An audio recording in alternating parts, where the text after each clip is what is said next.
My name is Orlando Delbert, and this is Hollywood Unapologetic. I wanted to speak a little bit about the new Hollywood generation and our time is now. I first wrote about the new Hollywood generation several years ago when I was writing Pollyanna's Tear-Soaked Battlefields of Hollywood, a survival guide against the cynicism and hypocritical. It was clear to me the motion picture industry was setting itself up in a similar way they did at the end of Hollywood's golden age in the 1960s. During the golden age of Hollywood, the world of cinema was ruled by industrialization of the Hollywood machine. The major studios had complete control over the production, distribution, and exhibition of their films. The productivity and production quality was high because they were able to coordinate a standardized production system made up of staples of talent on contract, had complete control of marketing, and had ownership of many of the theaters nationwide. These factors allowed the studios to maintain a level of stability in highly efficient factory-like mass production. After the end of Hollywood's golden age in the 1960s, the film studios were greatly weakened. Production slowed dramatically. The advent of Technicolor and widescreen processes such as CinemaScope and VistaVision, along with film reliant on visual striking performances, were produced through the 1950s into the 1960s. Musical and historical epics benefited from the wider framing from the new technology it had to offer, as well as improved sound technology. By design, the studio moguls believed the epic in all its grandeur and flamboyance could compete directly against the growing popularity of the television set. But old Hollywood was losing money. Life magazine called the 1950s the horrible decade for Hollywood. Filmmaking was growingly expensive. During this time, the major studios financed and distributed independently produced domestic pictures more and more. By mid-decade, movies made specifically for television became a regular part of network programming. In an effort to save money, runaway film productions were being made abroad. By the end of the decade, the motion picture industry was at an all-time low financially, which was developing for almost 25 years. The audience share dwindled to an alarmingly low level by the mid-1960s. There was a desperation felt due to expensive Hollywood feature films that were unsuccessful in the box office. When Cleopatra was released in 1963, it was the most expensive film of its time. The budget went violently out of control and was a huge blow to the historical epic motion picture genre. Anthony Mann's The Fall of the Roman Empire, which was premiered the following year, was a box office disaster. Together with George Stevens' 1965 epic, The Greatest Story Ever Told, and John Huston's 1966 The Bible in the Beginning, nearly crumbled what was left of old Hollywood. Another factor adding to the dwindling audience in theaters was in part due to the baby boomer generation coming of age. The audience demographic went from a middle-aged high school educated audience to a younger college educated demographic by the 1960s. The 1960s also became the time of tremendous social changes and transitional cultural values. This was a turbulent decade filled with tragedies, assassinations, and death, as well as a time of progression in civil rights, music, and technology. John Frankenheimer's The Manchurian Candidate, Stanley Kubrick's Lolita, and Dr. Strangelove, or How I Lived to Stop Worrying and Loved the Bomb, were early examples that were relative of the shift in the transitional social values in relationship with the times. Arthur Penn's 1967 release of Bonnie and Clyde showed a level of bloodshed drama not seen since Hitchcock's Psycho in 1960. By the mid-1960s through the early 1980s, there was an artistic and commercial revival in American cinema. The major film studios were greatly influenced by a new generation of filmmakers. Many were film school educated and had an anti-establishment mindset, but more importantly, they were young. In an effort to appeal more to the new audience demographic, younger directors and producers were being hired by the studios. Many films made during the time were considered unconventional to what was made before in its choice of subject matter and its creative narrative. It was an attempt by the studios to tap into the market of the European art films and Japanese cinema that was gaining popularity in the United States. 1970s filmmaking was the decade of the auteur. The civil rights movement, the hippie movement, and free love, more openness of drug use and changing gender roles, as well as the evolution of rock and roll, all had their impact on society. Audiences were challenged by the many offerings of intelligent cinema and complex and sophisticated storylines geared more toward adults. The uncertainty of the Cold War, the defeat in the Vietnam War, the Watergate scandal, President Richard Nixon's fall from power, and the energy crisis were some of the events that had the public questioning the credibility of the government. lack of faith in the way the United States was being run was growing. The motion picture studios produced films that reflected those turbulent times, questioning a politicized spirit among the people with growing hints of conspiracy paranoia and a dissatisfaction towards the government. They were able to tap into the suspicion and fear that were on the minds of the public. Today, a lot of focus and money is thrown into creating films of high spectacle but lacking in intelligence. Outside of the independent and foreign film worlds, many Hollywood films are heavy in special effects but lack substance and story, which in turn feeds into the growing anti-intellectual strain that is currently growing in America. This is easily seen in the endless sea of reality shows and television, making micro-celebrities out of obnoxious people that are poor examples of role models and are contributory in the dumbing down of America.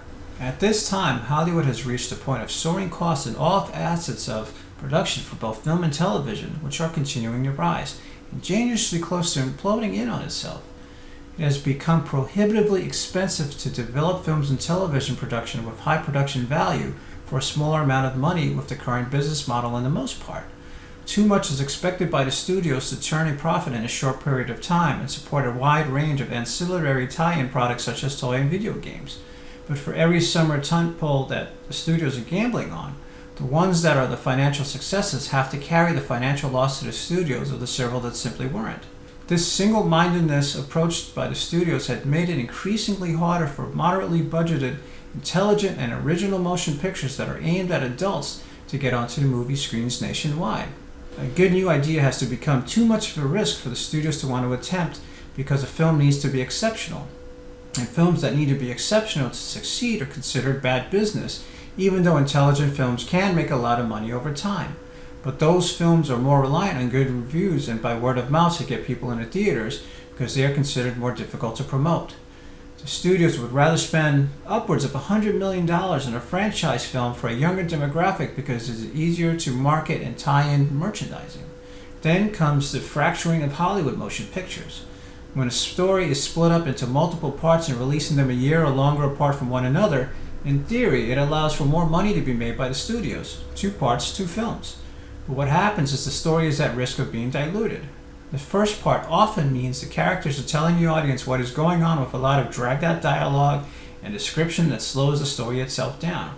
This is by design to pad the motion picture's runtime and defeats the impact one would achieve by using less is more, which is at the core of good filmmaking. Show, don't tell.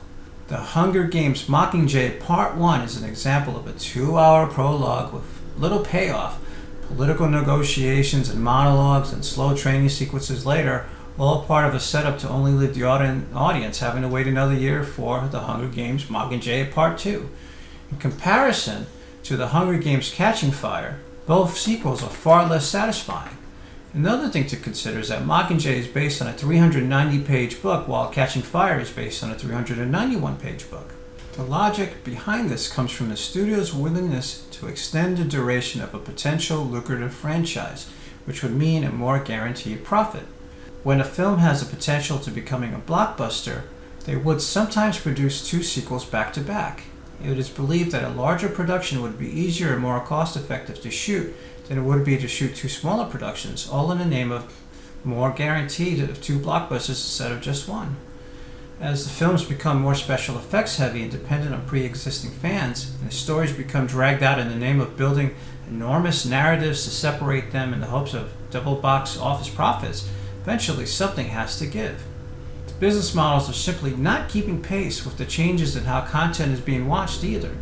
Mobile technology has made it possible to watch programming in a non-linear fashion as opposed to linearly on the legacy format of television. The networks and studios are not keeping pace with the generational shift that is happening now and has been happening for years. They are having difficulty trying to monetize the way young people are watching what they want, when they want, and anywhere they want, despite the ubiquity of mobile devices everywhere. And the viewers are not happy with many of the rules to get the content in the first place. But this is part of an antiquated one-size-fits-all model that will not work as technology advances and demand grows for better on-demand content accessibility. But a huge part of the problem is the lack of opportunity for young people. The industry, in the most part, has made it near impossible for young people to get in the door unless they are young people of privilege who just happen to know someone within the organization. When there are few new opportunities, shrinkage occurs in almost every area for growth, including a diminishment in possible mentorships. There aren't many term deals with producers anymore as well, and the ones that have them are more likely to keep them longer. The result is more of a homogeneous workforce, churning out a lot of the same type of projects over and over again. This is all relative in this context because due to large amounts of money that are at play for any given large studio production, a willingness to break away from the proven formula means fewer movies are made. Fewer movies made means more aversion to risk, which in the end means less people have their jobs at risk. But this is dangerous for an industry as a whole. The current business models used over and over have many moving parts to them. The more moving parts, the more complicated the business and financial side becomes. This in turn causes the creative objectives to suffer because they need to be modified and often compromise the story is being told. The creative talent suffers. The challenge is to sublimate the business challenges to the people who are getting their hands dirty creating it. That's where the new Hollywood generation comes in. You ready for the challenge? A study released on December 21st, 2016 by the basic cable network FX found that a number of scripted originals hit a record high of 455 in 2016, 93 of which come from streaming online services such as Amazon, Hulu, and Netflix. This was an 8% jump from the 421 produced in 2015 and a 71% jump just from 5 years ago. President of FX, John Landgraf's team predicted the number of productions would reach 450 in 2016 and also believes it is likely the number for 2017 would reach 500 and continuing into 2018. Since it does not believe the surge in scripted television productions is going to slow down anytime soon, there are opportunities becoming available in our near future for content creators. Yes, it does take years to get an idea from page to screen, but it starts today with each one of you deciding you're going to create a project right here, right now. I see two trends developing now that we as the new Hollywood generation can tap into. The first trend I see is on narratives that are of a diverse openness and willingness to be inclusive of one another. Without question, there is a lot of this seen on television right now, and it's just the beginning. This is the time to create projects that are far more fitting to our modern world, where we're more genuinely accepting of one another, far more than just of one's skin color or heritage, but also of gender, age, sexual orientation, disability, and true diversity and inclusiveness of thought. And much like the 1970s, the civil rights movement, legalization of marijuana, changing of gender roles, and accessibility to streaming music, film, and programming, the opportunity to challenge audiences with intelligent cinema, with complex and sophisticated storylines geared more towards adults is upon us again. And also like in the 1970s, we have two wars overseas, the global war on terror, the reemergence and uncertainty of the new Cold War with Russia and China, the current election scandals, and the downplay of climate change by many politicians have the public questioning the credibility of the government. Lack of faith and distrust in the way the United States is being run has been growing. This is a real opportunity for us as content creators to produce narratives that reflect these turbulent times. These stories can question the politicized spirit among the people. We can tap into the suspicion and fear that are in the minds of the public. Not only is this a way to create change, it also allows for us to create a true society of content creators. We need to build a community, not just on tolerance of one another, but with a foundation and mindfulness for the inclusion of one another. By hiring people based on what they have to offer rather than on their family's point of origin, we will in turn directly influence the way the studios finance and distribute films and television programming. The second trend, which would be much harder to tap into for an aspiring director, would be to be at the helm of a more generic specific project with the backing of a major film studio. The studios have been looking at individual filmmakers as figureheads for the forward push of specific film genres for some time.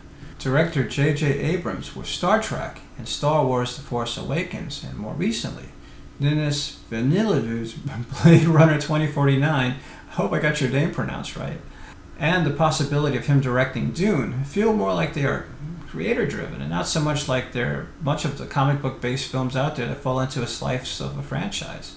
Since the trend has been for the past decade, up-and-coming motion picture directors can get attached to film properties and multimedia franchises, It seems that some film studio executives are finally looking at the points I mentioned earlier in this episode, that it may be time to look at what has worked in the past before the current system implodes in on itself before it's too late, as well as to hopefully appease a growing audience of a more diverse ethnic makeup. I offer these examples as points to look at and to hopefully help motivate you to get out there and create something that matters. History has shown us that mass media can effectively influence change. As a community of content creators, we are in a unique position to influence change, and it is our responsibility to do so. Think about it.